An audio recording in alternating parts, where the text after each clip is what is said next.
The sun blazed like a giant beach ball in the sky, casting golden rays over the sparkling turquoise waves. 5 kids, Sophie, Liam, Emma, Noah, and Ava, found themselves sprawled on a sandy shore, their clothes damp and their hair sprinkled with seaweed. They weren't sure how they got there, but one thing was clear: this wasn't the school field trip they'd signed up for. Their boat, a rickety old thing called the Salty Seagull, had hit a storm so wild it felt like the ocean was throwing a tantrum. Now here they were, on an island that looked like it jumped straight out of a pirate movie. Sophie, with her freckled face and a ponytail that refused to stay neat, sat up first. "Okay guys, nobody panic," she said, brushing sand off her shorts. "We're on an island. Like a real deserted island. This is basically an adventure, right?" Liam, who had a knack for tripping over his own feet, squinted at the jungle behind them. "Adventure? Sophie, we're stranded. What if there's like a giant lizard that eats kids for breakfast?" Emma, always the one with a plan, rolled her eyes and adjusted her glasses. "Liam, the only thing eating you for breakfast is your own imagination. Let's figure this out. We need shelter, food, and a way to signal for help." Noah, who was already poking at a coconut with a stick, grinned. "Food? I'm in. Bet I can crack this open before Liam starts crying about lizards again." "I'm not crying," Liam shot back, but he was already eyeing the jungle nervously. Ava, the quiet one who always seemed to notice things others missed, pointed at a flock of colorful birds swooping overhead. "Those parrots are loud. Maybe they're trying to tell us something. Like, hey, dumb kids, there's a fruit tree over there." She giggled, and the others couldn't help but laugh too. The island was a riot of colors and sounds. Palm trees swayed like they were dancing to a beat only they could hear, and the air smelled like salt and flowers. The kids decided to explore, their chatter bouncing off the trees. Sophie led the way, pretending she was a pirate captain. Me hearties, follow your fearless leader to treasure." "Treasure?" Noah said, raising an eyebrow. "Sophie, the only treasure here is if we find a burger tree." They trudged through the sand, their sneakers sinking with every step. Liam kept jumping at every rustle in the bushes, convinced it was the kid-eating lizard. "Did you hear that? It's coming for us." "Relax, it's probably just a crab," Emma said, but she peeked over her shoulder just in case. After a bit of wandering, they stumbled on a clearing with a freshwater stream gurgling through it. Bananas hung in bright yellow bunches, and mangoes dangled like Christmas ornaments. "Jackpot!" Noah yelled, scrambling up a tree like a monkey. He tossed a mango down, but it landed square on Liam's head. "Ow!" Liam wailed, rubbing his noggin. "Noah, you're gonna pay for that." "Only if you catch me first," Noah teased, chucking another mango. This one missed, but it started a full-on fruit fight. Sophie lobbed a banana at Emma, who ducked and retaliated with a squishy papaya. Ava, usually shy, got in on the action, smearing mango juice on Liam's shirt. The clearing turned into a battlefield of laughter and flying fruit, with the kids slipping in the mushy mess they'd made. By the time they stopped, they were sticky, giggling, and covered in pulp. "Okay," Emma panted, wiping juice off her glasses. "Maybe we got a little carried away, but look at all this food. We're not gonna starve." Ava, still chuckling, pointed to the stream. "And water. We just need a shelter now. Maybe we can build something cool, like a treehouse." "A treehouse?" Liam's eyes lit up, forgetting his lizard fears. "That'd be awesome, like our own secret clubhouse." They spent the rest of the afternoon gathering palm fronds and vines, with Sophie barking orders like a drill sergeant. "Noah, stop eating the building materials. Liam, quit screaming every time a leaf touches you." "I thought it was a snake," Liam protested, but he was grinning now, caught up in the fun. As the sun dipped low, painting the sky in shades of pink and orange, they stepped back to admire their work. Their shelter was more of a lopsided lean-to, with gaps big enough for a parrot to fly through. "It's unique," Emma said diplomatically. "It's a masterpiece," Sophie declared, hands on her hips. "We're basically survival experts now." That night, they sat around a small fire Noah had managed to start after accidentally setting his shoelace on fire. They roasted bananas, which tasted surprisingly good, and told stories under a sky bursting with stars. Liam swore he heard a lizard plotting in the bushes, but Ava distracted him by pointing out constellations that looked like a giant ice cream cone. As they curled up in their wonky shelter, the sounds of the jungle lulling them to sleep, Sophie whispered, This is gonna be the best adventure ever. Unless the lizard gets us, Liam muttered, but even he was smiling as he drifted off. The next morning, the island greeted the kids with a sunrise that looked like someone had spilled a bucket of orange and pink paint across the sky. Sophie was the first up, as usual, poking at the smoldering remains of their fire. "Rise and shine, crew!" she bellowed, startling Liam so badly he rolled out of the shelter and face-planted in the sand. "Sophie," Liam sputtered, spitting out grains. "Can you not yell? I was dreaming about pizza." "Pizza's not on the menu, but adventure is." Sophie grinned, tossing him a mango. "Let's explore more today. Maybe find some cool stuff like a secret cave or a talking monkey." "A talking monkey?" Noah snorted, stretching as he emerged from the shelter. "Sophie, you've been reading too many comic books." Emma, already scribbling a to-do list in the dirt with a stick, chimed in. "We should map the island, figure out where we are and what's useful. Also, our shelter needs fixing. It's one strong breeze away from becoming a kite." Yeah, Ava, who was braiding palm fronds into a makeshift hat, nodded. "And maybe we can find something to signal with.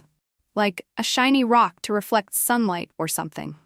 With breakfast, a chaotic mix of bananas, mangoes, and a coconut, Noah finally cracked open after whacking it like a piñata, the kids set off. The jungle was a maze of vines and flowers, with parrots squawking like they were gossiping about the new arrivals.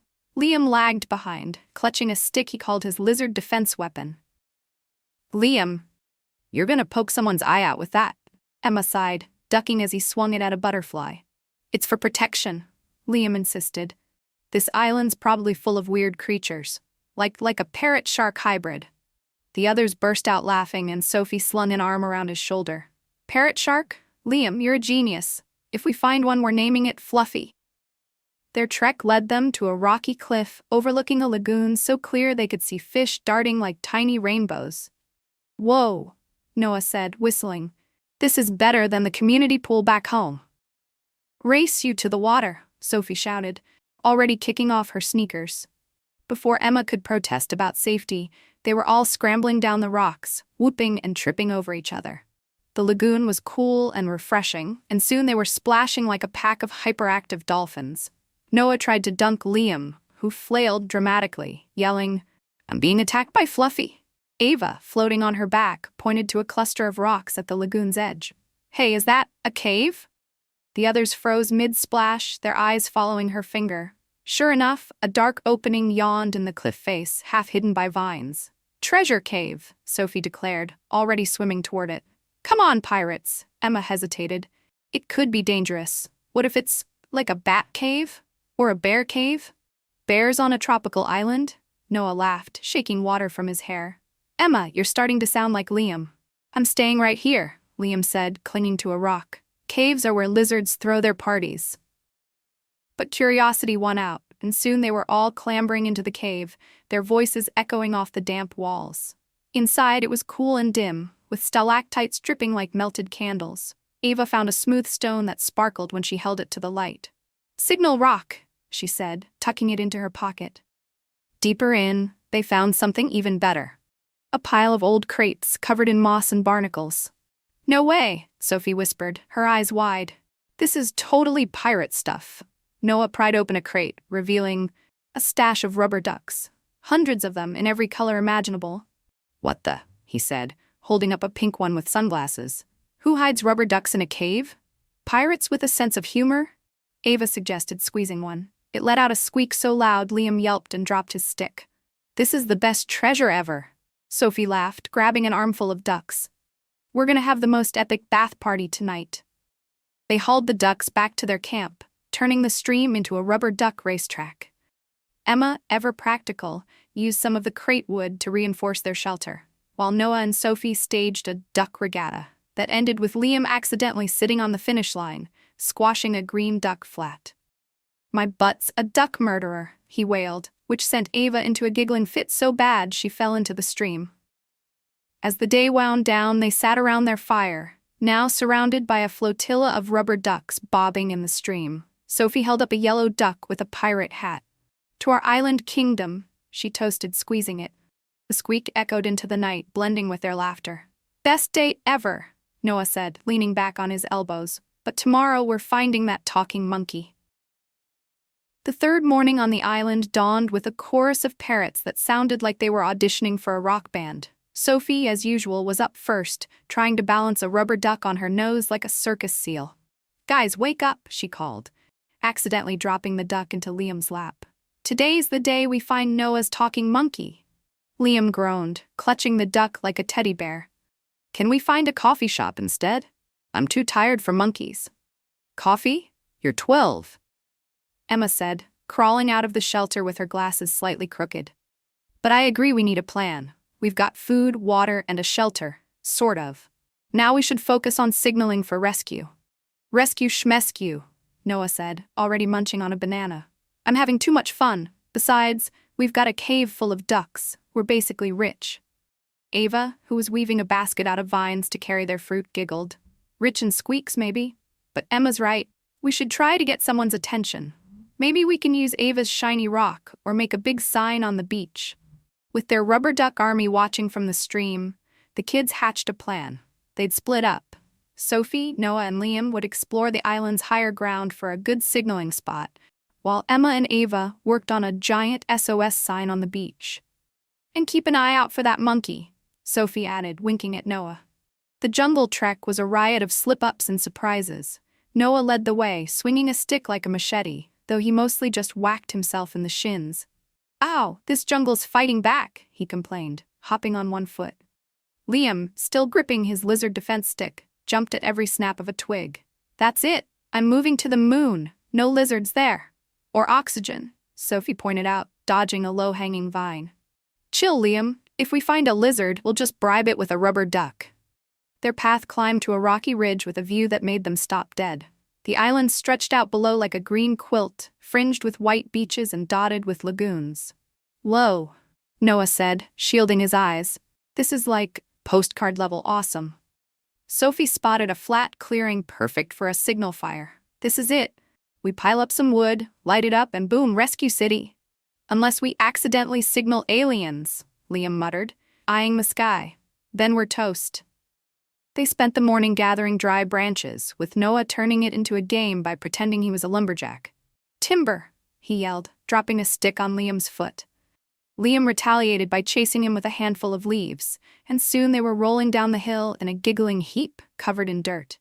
Meanwhile, on the beach, Emma and Ava were engineering a masterpiece. Using driftwood, seaweed, and rocks, they spelled out SOS, so big it could probably be seen from space. "This is perfect," Emma said, stepping back to admire their work. "Now we just need something shiny to catch the light." Ava pulled out her sparkly cave rock and angled it at the sun. A beam of light shot across the beach, bouncing off the water like a laser. "Whoa," Ava laughed. "It's like a disco ball." To test it, they took turns waving the rock while the other ran to the water's edge to check the reflection. Emma, usually so serious, got caught up in the fun and started doing a goofy dance with the rock, singing, "Rescue me, oh rescue me." Ava doubled over laughing, and soon they were both sprawled in the sand, clutching their sides. Back at the ridge, Sophie's team had built a signal fire pile that looked more like a bonfire for a rock concert. "This is gonna be epic," Sophie said, rubbing her hands together. "Noah, you're on fire duty. Don't burn your eyebrows off." "I'm a pro," Noah said, striking a match. He managed to light the fire without incident, though he did singe a rubber duck he'd brought along for moral support. The flames roared to life, sending a plume of smoke into the sky. As they high-fived, Liam froze. "Guys, do you hear that?" A rustling came from the bushes, followed by a low, chattering sound. "It's the lizard, or the parrot-shark, or..." A small, furry face poked out. A monkey, its eyes wide and curious. It held a half-eaten mango and chattered like it was scolding them. "No way," Noah whispered, grinning. "It's my talking monkey." "It's not talking, it's yelling," Sophie laughed. "Probably mad we're hogging all the mangoes." The monkey, apparently unimpressed, lobbed the mango pit at Liam, who ducked with a yelp. "It's attacking! Monkey mutiny!" he shouted, which only made Sophie and Noah laugh harder. By the time they all reunited at camp, the sun was setting, painting the sky in purples and golds. Emma and Ava showed off their SOS sign, while Sophie's crew recounted the monkey encounter, with Liam exaggerating it into a tale of a ferocious beast. They ate roasted coconuts by the fire, the monkey incident sparking a storytelling contest where each kid tried to outdo the others with ridiculous island creature ideas.